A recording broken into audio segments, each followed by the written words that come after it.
ವೇದಿಕೆ ಮೇಲೆ ಇರುವ ನಮ್ಮ ಮಂಡಲ ಅಧ್ಯಕ್ಷರಾದ ಮುನೇಗೌಡ್ರೆ, ಅದೇ ರೀತಿ ನಮ್ಮ ಪ್ರಧಾನ ಕಾರ್ಯದರ್ಶಿಗಳಾದ ಕ್ಯಾಪ್ಟನ್ ಕ್ಷೇತ್ರದ ಶ್ರೀರಾಮ್ಲು ಅವರೇ, ಅದೇ ರೀತಿ ನಮ್ಮ ವಾರ್ಡಿನ ಅಧ್ಯಕ್ಷರಾದ ಗೋಪಾಲನ್ ಅವರೇ, ನಮ್ಮ ದಿನೇಶನ್ ಅವರೇ, ರವಿನಾಯ್ಡನ್ ಅವರೇ, ಪ್ರದೀಪ್ ಗೌಡ್ರೆ, ನಮ್ಮ ದೂರವಾಣಿ ವಾರ್ಡಿನ ಆಕಾಂಕ್ಷಿಗಳಾದ ಇಬ್ರು ಆಕಾಂಕ್ಷಿಗಳು ಇಲ್ಲೇ ಇದ್ದಾರೆ.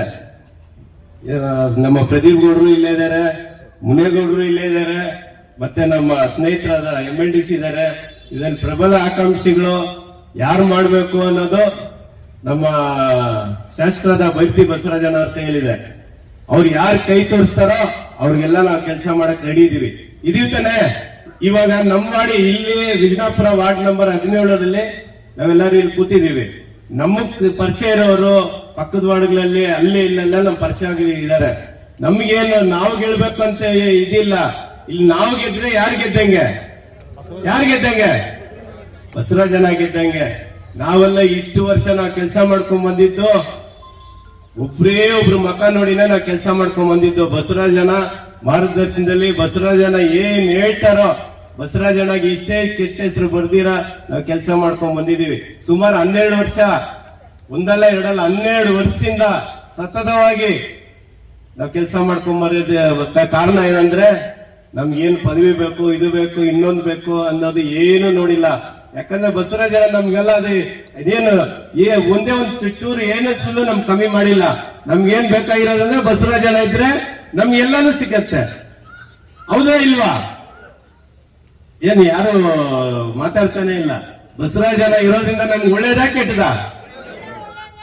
ಹೆಣ್ಮಕ್ಳು ಇವತ್ತು ನಮ್ ಕ್ಯಾಪ್ಟನ್ ಕ್ಷೇತ್ರದಲ್ಲಿ ಗಂಡ್ಮಕ್ಳಿಗಿನ್ನ ಜೋರಾಗಿ ಇವತ್ತು ಹೆಣ್ಮಕ್ಳು ನೀವೆಲ್ಲ ಕೆಲಸ ಮಾಡ್ಕೊಂಡು ಮನೆ ಕೆಲಸನೂ ನೋಡ್ಕೊಂಡು, ಪಕ್ಷ ಕೆಲಸನೂ ನೋಡ್ಕೊಂಡು ಸಮಾಜ ಸೇವೆ ಮಾಡ್ತಾ ಇದೀರಂದ್ರೆ ಅದು ಬಸವರಾಜನ ಇಂದನೇ ಕಾರಣ. ಯಾಕಂದ್ರೆ ತಾಯಂದಿರಿಗೆ ಬಸವರಾಜನ ಸ್ವಂತ ಮಗ, ಅಣ್ಣ, ತಮ್ಮ ಆ ರೀತಿಯಲ್ಲಿ ಎಲ್ಲರ ಜೊತೆ ಬೆರೆಸ್ಕೊಂಡು ಕೆಲಸ ಮಾಡ್ಕೊಂಡ್ ಬರ್ತಾ ಇದಾರೆ.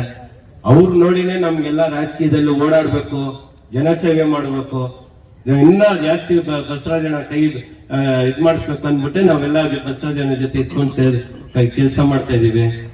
ಈ ವಿಜಯಪುರ ವಾರ್ಡ್ ನಲ್ಲಿ 44 ಬೂತ್ ಇತ್ತು. 44 ಬೂತ್, ಸುಮಾರು ಒಂದು 56,000ದಿಂದ 57,000 ಓಟ್ಗಳಿತ್ತು. 12 ವರ್ಷದಿಂದ ನಾವು 60,000 ಓಟ್ಗಳಿಗೆ ಮನೆ ಮನೆಗೂ ಹೋಗಿ, ಇವತ್ತು ವಿಜಯಪುರದಲ್ಲಿ ಯಾವ ಸಂಧಿಯಾಗ ಹೋಗಿ, ಯಾವ ಗಲ್ಲಿಗೆ ಹೋಗಿ, ಎಲ್ಲೇ ಹೋದ್ರು ಬಾಬು ಸೆಲ್ವಂ ಅಂದ್ರೆ ಯಾರಿಗೂ ಗೊತ್ತಿಲ್ದಿರ ಇಲ್ಲ. ಅದಕ್ಕೆ ಕಾರಣ ಏನಂದ್ರೆ ನಮ್ಮ ಬಸವರಾಜನಿಂದಾನೇ ನನಗೆ ಮನೆ ಮನೆಗೂ ನೀವೆಲ್ಲ ಪರಿಚಯ ಆಗಿರೋದು. ಈ ಬೂತ್ ಇವಾಗ ಇಲ್ಲಿ ಇಷ್ಟು ಜನ ಕೂತಿದ್ದೀರಾ, ಇಷ್ಟು ಜನ ಯಾರು ನಿಂತ್ಕೊಂಡ್ರು ಅವ್ರ ಹೆಸರು ಹೇಳ್ಬಲ್ಲೆ ನಾನು. ಹೌದಾ ಇಲ್ವಾ? ಇವಾಗ ಎಲ್ಲಿಂದನೂ ಯಾರೋ ಒಬ್ರು ಬರ್ತಾರೆ. ಇವತ್ತು ನಮ್ಮ ಬಸವರಾಜನ ಇರೋದ್ರಿಂದ ನಿಮ್ಗೆಲ್ಲ ನಮ್ಮಂತ ಅವರು ನಾಯಕರು ಇದ್ದೀವಿ. ಬಸವರಾಜನ ಒಂದ್ ಮಾತು ಹೇಳಿದ್ರೆ ನಿಮ್ ಹತ್ರ ಮನೆ ನೆಕ್ಸ್ಟ್ ಮಿನಿಟ್ ನಿಮ್ ಮನೆ ಹತ್ರ ಬರೋಷ್ಟು ಲೀಡರ್ಗಳು ಇದ್ದೀವಿ ಇಲ್ಲಿ. ಆ ರೀತಿಯಲ್ಲಿ ನಾವು ಕೆಲಸ ಮಾಡ್ಕೊಂಡ್ ಬಂದಿದ್ದೀವಿ. ಅದರಿಂದ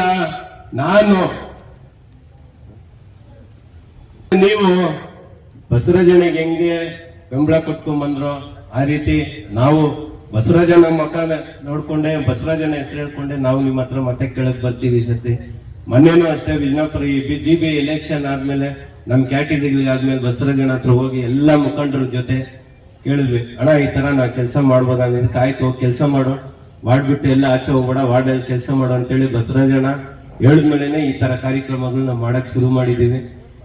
ಎಲೆಕ್ಷನ್ ಬಂತು ಅಂತಿಲ್ಲ, ಎಲೆಕ್ಷನ್ ಮುಂಚೆಯಿಂದನೋ ಎಲೆಕ್ಷನ್ ಬರ್ದಿರೋವಾಗ್ಲೂ ನಿಮ್ ಜೊತೆ ನನ್ನ ಮನೆಗಳ ಹತ್ರ ಇಲ್ಲ, ನನ್ನ ಮನೆ ಹತ್ರವರೆಗೂ ಯಾರು ಬರಂಗೂ ನಾ ಇಟ್ಕೊಂಡಿಲ್ಲ. ಬರೀ ಫೋನ್ಗಳಲ್ಲಿ ಹಣ ಇಲ್ಲಿ ಸಾವಾಗಿದೆ, ಹಣ ಇಲ್ಲಿ ಮದುವೆ ಆಗಿದೆ, ಇಲ್ಲಿ ಹಾಸ್ಪಿಟಲ್ ಕೆಲಸಗಳಿದೆ ಅಂತ ಹೇಳಿದ ತಕ್ಷಣ ಅವ್ರ ಮನೆಗಳ ಹತ್ರ ಹೋಗಿ ನಾವು ಏನೇನ್ ಮಾಡ್ಬೇಕೋ ಮಾಡ್ಕೊಂಡ್ ಬಂದಿದೀವಿ. ಹೌದಾ ಇಲ್ಲ? ನಿಮ್ ಮನೆಗಳ ಹತ್ರ ನಾವು ಬಂದಿದೀವಾ ಇಲ್ವಾ? ಇನ್ನ ನಾವು ನಿಮ್ ಜೊತೆ ಇಟ್ಕೊಂಡು ನಾನು ಕೆಲಸ ಮಾಡ್ಬೇಕು, ನಿಮ್ಗೆ ಇನ್ನ ಜಾಸ್ತಿ ನಾವು ಸಮಾಜ ಸೇವೆ ಮಾಡ್ಬೇಕಂದ್ರೆ ನೀವು ಮುಂದೆ ಬರುವ ಎಲೆಕ್ಷನ್ಗಳಲ್ಲಿ BJPಗೆ ಮತ ನೀಡಿ ನಮ್ಮ ಕೈ ಬಲಪಡಿಸಿ. ನಮ್ ಕೈ ಬಲಪಡಿಸಿದ್ರೆ ಇನ್ನ ಬಸವರಾಜನ ಕೈ ಬಲಪಡಿಸಿದಂಗೆ ಇನ್ನ 1.5 ವರ್ಷದಲ್ಲಿ ಬಸವರಾಜನ ಅದು ಎಲೆಕ್ಷನ್ ಬರ್ತಾ ಇದೆ. ಅದ್ರಲ್ಲಿ ನಮ್ಗೆ ಇನ್ನ ಜಾಸ್ತಿ ನಮ್ಗೆ ಬಲ ಸಿಗತ್ತೆ ಅಂತ ಹೇಳ್ತಾ, ರಾಧಿಕಾ ನಮ್ಮ ಧರ್ಮಪತ್ನಿಯಾದ ರಾಧಿಕಾ ಅವರಿಗೆ ಈ ಸತಿ ವಾರ್ಡ್ ನಲ್ಲಿ ಕ್ಯಾಟಗರಿ ಆಗಿದೆ.